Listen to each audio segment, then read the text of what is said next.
Another reason why Donald Trump was so uniquely nice to Zohran Mamdani during their Oval Office interaction, like nicer than he's been to any of his children on camera ever, is because he desperately needs a win in the public eye. His approval rating has been rapidly dropping throughout his entire term on every single issue, even immigration, which should be his strong suit. The border should be an issue that he's strong on. He's ruined it through his interior enforcement and ICE way overstepping. So he's gone from positive on a few of these issues to in the negative.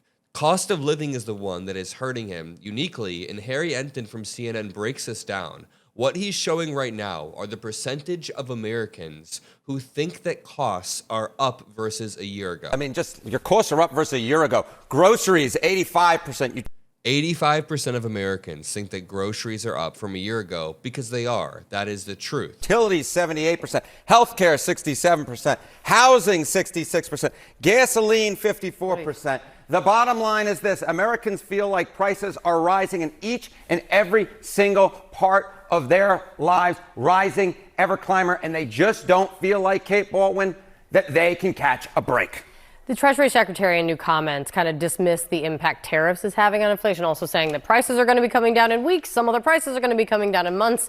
What do Americans think about that? Yeah, they think he's full of it. That's exactly what they think. I mean, just take a look here. Tariffs raising prices right now. I'm going to come over Kate's side of the screen, 71%. How dare you? How dare I do that? 84% of Democrats, 74% of independents, and even a majority of Republicans. When you can get a majority of Republicans to agree with majority of Democrats, you know that the pain is being felt by the American public right now.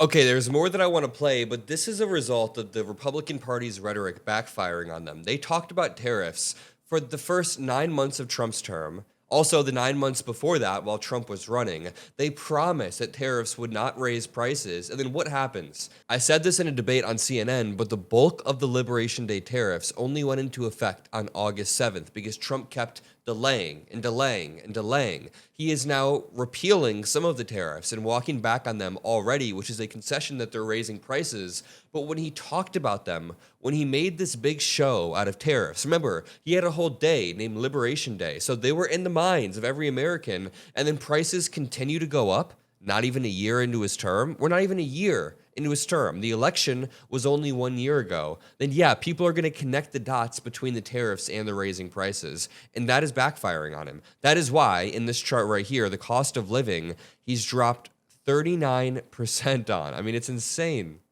The Treasury Secretary can try and tell the people something, but they can feel in their pocketbooks. They simply put, don't buy what he and this administration is selling them when it comes to tariffs. You know, and Harry, one thing we've heard over and over again is the president and many of those around him blaming the Biden administration for where inflation is right now. Do people agree with that?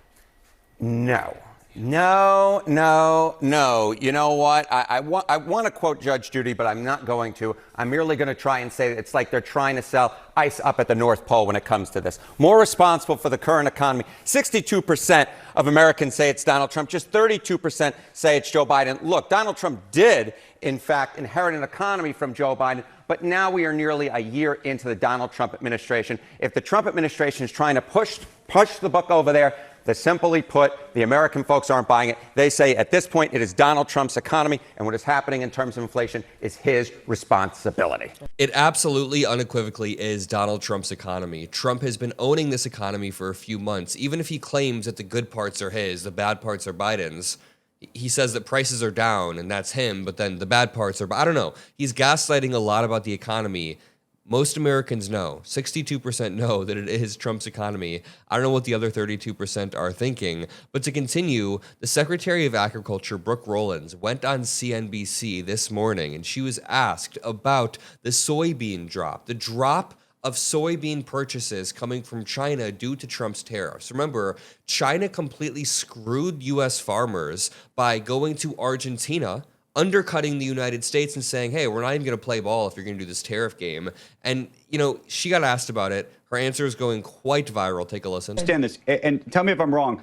My understanding is that you said in the White House, it said that China was going to buy 12 million metric tons of soybeans from the United States by January. We're now just about a month and a half away from that. They have, according to the USDA report, only made 2 big purchases, and they total in total 332,000 metric tons. How is that pledge, if that is a real pledge, and China has not confirmed that pledge, going to be made in that quick a time? Andrew, thank you. We're actually about 1.5 million metric tons, but your point is still salient, right? That 1.5 million of 12 million, we've got a significant way to go. I know they are inking the deal this week or next week. Again, every sign is their commitment remains true that they will indeed buy or purchase 12 million metric tons or put the order in. It doesn't mean we'll move 12 million metric tons by the end of December, but it means that those orders will come in according to their commitment and their promise to our president and to Secretary Bessent and to Ambassador Greer. So again, we have every indication that those will continue to move.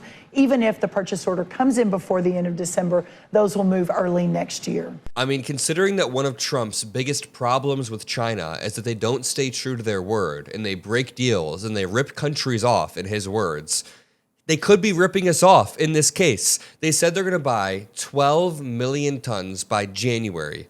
That's a month and a week away. 1 month and 1 week. Exactly, basically. And he claims that they bought 332,000. She claims that it may be around 1.2, 1.5 million.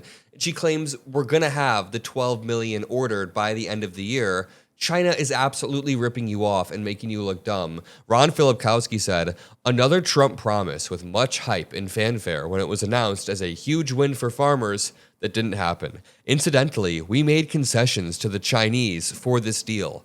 This is what Trump is doing. He's striking all these quote-unquote deals with no enforcement mechanism. Like, a deal that comes to fruition needs to have some enforcement mechanism, meaning if it falls through or if it doesn't happen, what do we do from there? Now, on the U.S. side, we seem to have made concessions and stayed true to our commitments, but on their side, China is not coming through. They're not buying anything. Tim Miller says, a stealth contender for the worst cabinet member sweepstakes. Over and over, Donald Trump gets just brutal polling on the economy, on inflation. A new YouGov poll shows the majority of Americans who believe the economy is the most important issue to judge Trump on, do not believe he is doing enough to deal with it. He's talked more about tariffs than about affordability. His meeting with Zoran was because he needed a win on affordability, on the economy, and needed to tie himself to that in some way. Even immigration, he's down from +7 to -10. That's a 17-point drop. When it comes to overall approval rating, he's down 28 points. And the Epstein files aren't going to help. The lack of transparency aren't going to help. We're going to continue to talk about this every single day. Most Americans oppose U.S. military action in Venezuela, for example.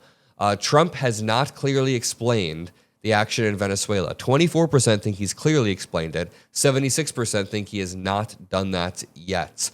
Most people oppose it. So we're going to leave it there. If you appreciate the videos that we make, drop a like, subscribe. I'll see you on the next one. Peace out.